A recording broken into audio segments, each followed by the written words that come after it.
everyone, I wanted to share with you today an unboxing of the Jane Davenport Neutrals Mini Watercolor Palette. I finally got my hands on one of these, and if you've been following along with her products at all, and she does have a Facebook group too for her mixed media line. These have been really hard to find. They sold out really quickly, and then apparently they take a really long time to manufacture, so a lot of us, at least in the Facebook group, were pretty frustrated because we couldn't find the watercolor palettes for about 2 months. But anyway, they finally came in, and I'm just giving you like a little walkthrough of this cute little palette. As you saw before, it comes in a gold tin and gives you some information about the paints, and you can get more information on her website too. And each little color cake comes in these cute little boxes that are wrapped in one of her little face drawings. And I was sure to save each of the little face drawings too, because they're just super cute and they're fun, and a way to further collect some of Jane's art. So that was the apple shade that I took out there. It's a nice, pretty kind of candy apple red. And I went ahead and spritzed the palette with a few spritzes of water ahead of time to get the colors going. And she provides a little piece of paper here that you can put your color swatches in, and each one has a name, so it's good for reference if you want to refer back to it. So this first color is called Mango, then Apple, next one is Blueberry, then Dove. She also has a unicorn color and Raven, Vitamin C, Sand, Buff, Spice, Kiss Kiss, and the last one is Cocoa. So then I did some water swatching on actual watercolor paper, because the little card that she includes is not watercolor paper, so I wanted to see how they would do with the water brush. And then I totally got this idea from James Burke. He does some really awesome fashion illustration if you want to check him out on YouTube, and he's been doing a lot of reviews and demos of Jane's work, or her mixed media line. So his idea to do swatches, which I thought was genius, was to color in a bunch of sketches that he had done. So I went ahead and sketched out a whole bunch of different images, and it was not only to test out the colors, but to practice some of my skills in different areas of figure and face drawing and hands. Like you can see the lady above there. I'm really trying to practice some of the areas I struggle with, and hands is definitely one of them. So this first color that I'm using is Mango. And one of the things that a reviewer on YouTube said about this particular palette, the Neutrals palette, there's also a Brights palette, is that it has a lot of pre-mixed skin tones in it. And so if you're looking for a ready-made skin tones that you don't have to mix yourself, this is really a good palette to go for, and that's why I bought it before I bought the Brights palette. Now this color I'm using right now is Sand.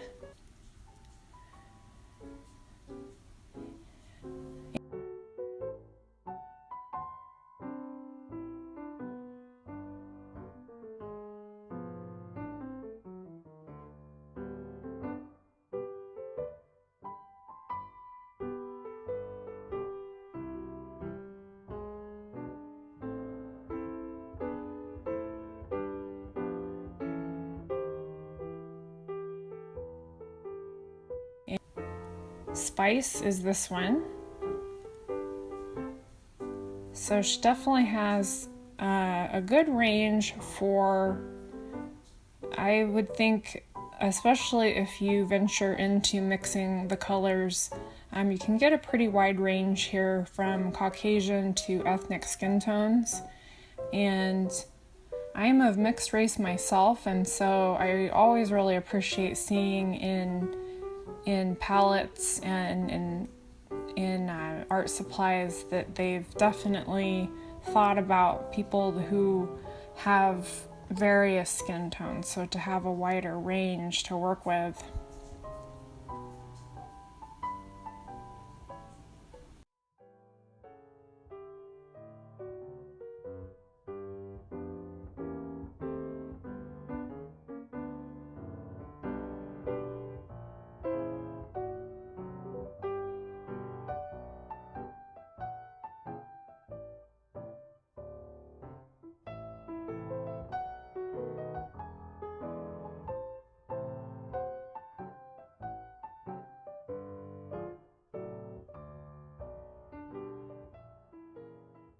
Next up, I decided to try out the apple shade to color in Little Red Riding Hood's hood here.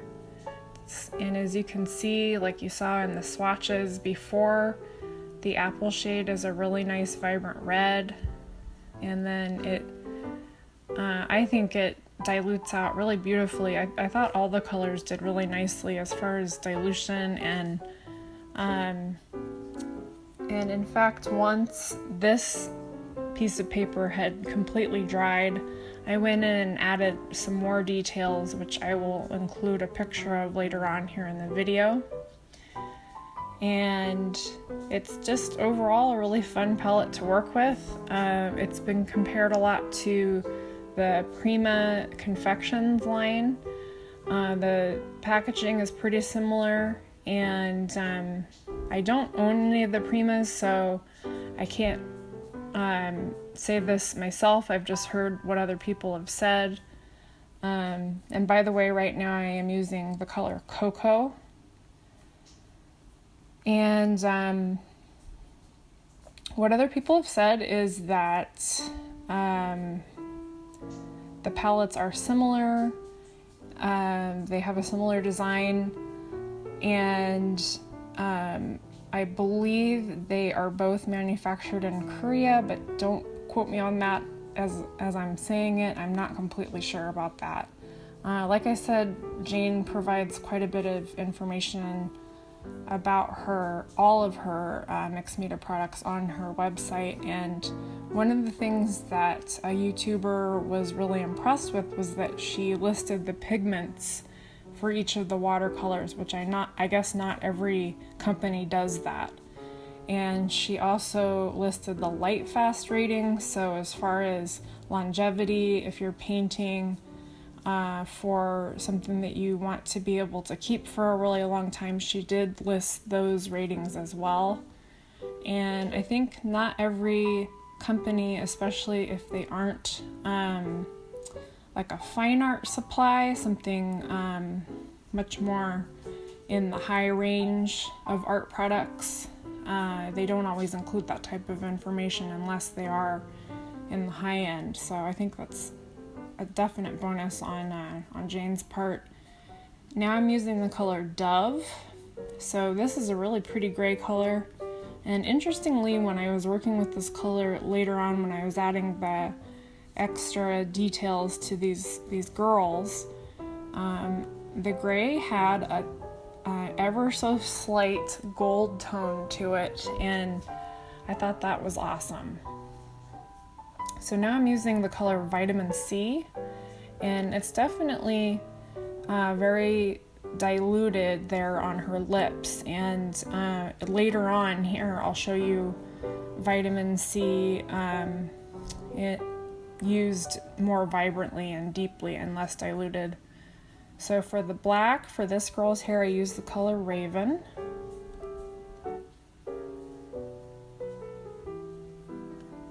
And I must say, when I first opened up the palette last night and I was doing just some playing around with it,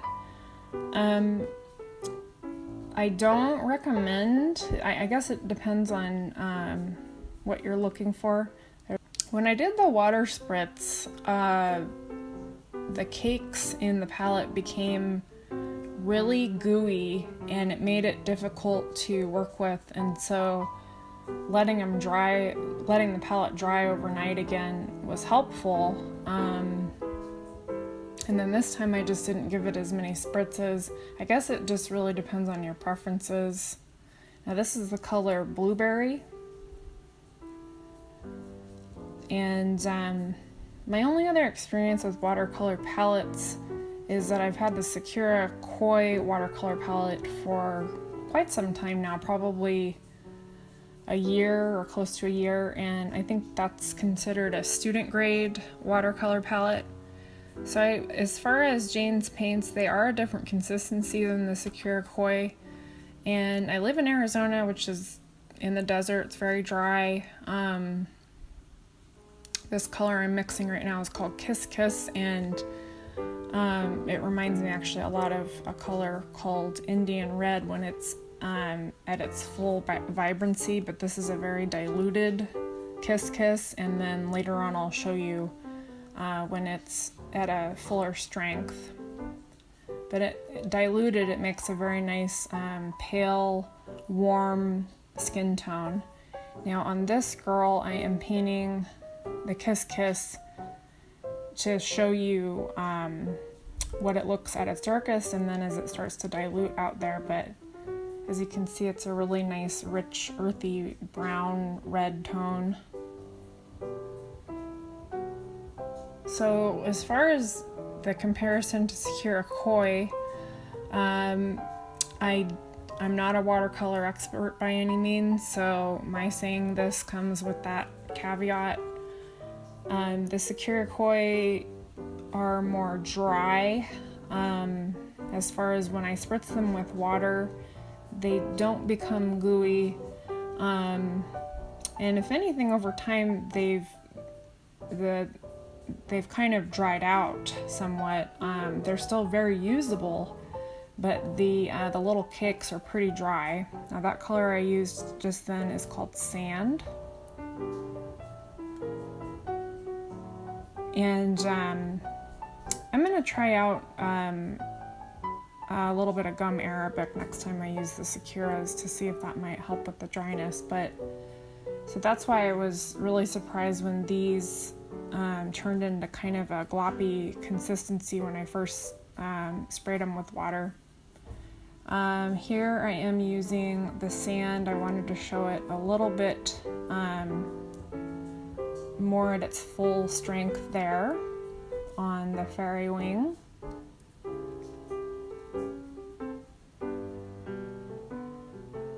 And now I'm going back into the Vitamin C, and it's a really pretty orange tone, and I used kind of the leftover of the pigment and some water to color Little Red Riding Hood's face, so I still had some of the vitamin C left in the paintbrush there. Now I'm using the color Cocoa again, and you can see it more at its full capacity there than you do on the girl's face, who is, let's see, 2 over to the right from Little Red Riding Hood. The girl with the hands. The girl with the hands, it is Cocoa, but hers is more of a diluted Cocoa. So you can definitely get a really nice deep brown from the Cocoa. Now I just wanted to test out the white color. It's called Unicorn. I don't really know how to use white as a watercolor, but I thought I would just go ahead and try it over the dried faces to add some highlights. And it does add highlights. So yeah, usually like for white areas in my watercolor paintings, I try to either use masking fluid so that the area just doesn't get paint on it at all, and I can strip it away later and it'll remain white, and or otherwise just try to keep an area clean of paint if I want to show white in a painting. So white in this case, I think you definitely could use it for highlights for faces, and if that girl had a deeper skin tone, it would probably show up a little bit better, the unicorn. So right now I'm doing a little bit of color mixing. What I did was I mixed the blueberry with the closest to a yellow color that I could find in the palette, which was the mango, the top left there that you see. And it came out to an olive green. Jane does mention that she purposely added 3 primary colors to the neutral palette. So those are the top 3 there on the left, the yellow, red, and blue. And I decided to mix the apple and blueberry shades to make purple. And I really like the wine color that this came out to be. I'm a big fan of that color in general, so I'm really happy that this palette will make that color.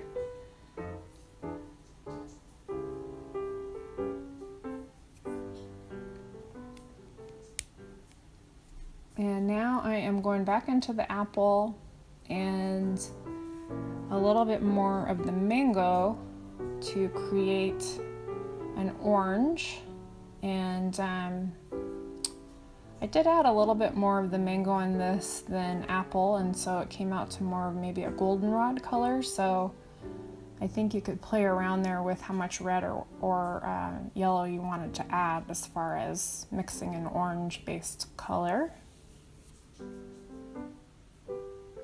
This is a really fun way to not only practice sketching, but to just really find out in a really pretty fast way a lot about a new product that you have.